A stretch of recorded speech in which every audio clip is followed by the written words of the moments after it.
অসম প্ৰদেশ কংগ্ৰেছৰ নৱনিৰ্বাচিত সভাপতি গৌৰৱ গগৈ ডাঙৰীয়ালৈ আমি অফুৰন্ত শুভেচ্ছা জ্ঞাপন কৰিছোঁ।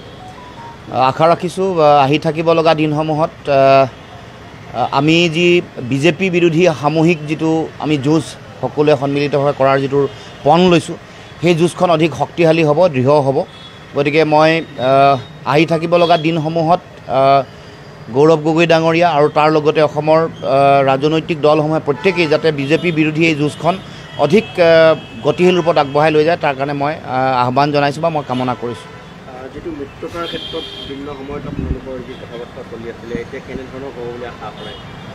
নাই, আমি আশাবাদী, কাৰণ বিজেপিক পৰাভূত কৰাটোৱে আমাৰ সকলোৰে মূল লক্ষ্য।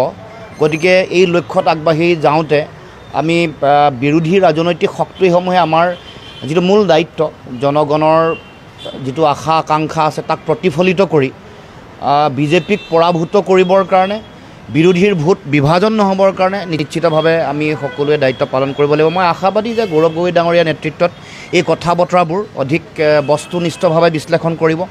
বাস্তৱিক পৰিস্থিতি সকলোৱে আমি উপলব্ধি কৰিছোঁ। গতিকে সকলো ধৰণৰ কথা বতৰা, পৰিৱেশ পৰিস্থিতি আৰু জনগণৰ যি আশা, সেই সকলো কথা নিশ্চিতভাৱে নিৰ্মূলভাৱে বিশ্লেষণ কৰি তেওঁ সঠিক আৰু শুদ্ধ সিদ্ধান্ত গ্ৰহণ কৰিব।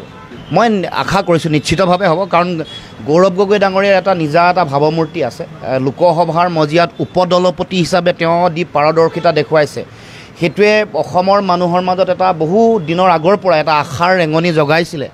আৰু লোকসভা নিৰ্বাচনতো, যোৰহাট লোকসভা নিৰ্বাচনত যিটো ফলাফল ৰাইজে দিলে, সেইটো তাৰে প্ৰতিফলন। গতিকে নিশ্চিতভাৱে অসম প্ৰদেশ কংগ্ৰেছ কমিটিৰ নৱনিৰ্বাচিত সভাপতি গৌৰৱ গগৈ ডাঙৰীয়াই, মই ভাবোঁ যে আহি থাকিব লগা দিনসমূহত তেখেতৰ নেতৃত্বত এই গোটেই বিষয়বোৰ অধিক গতিশীল আৰু শক্তিশালী ৰূপত আগবাঢ়িব।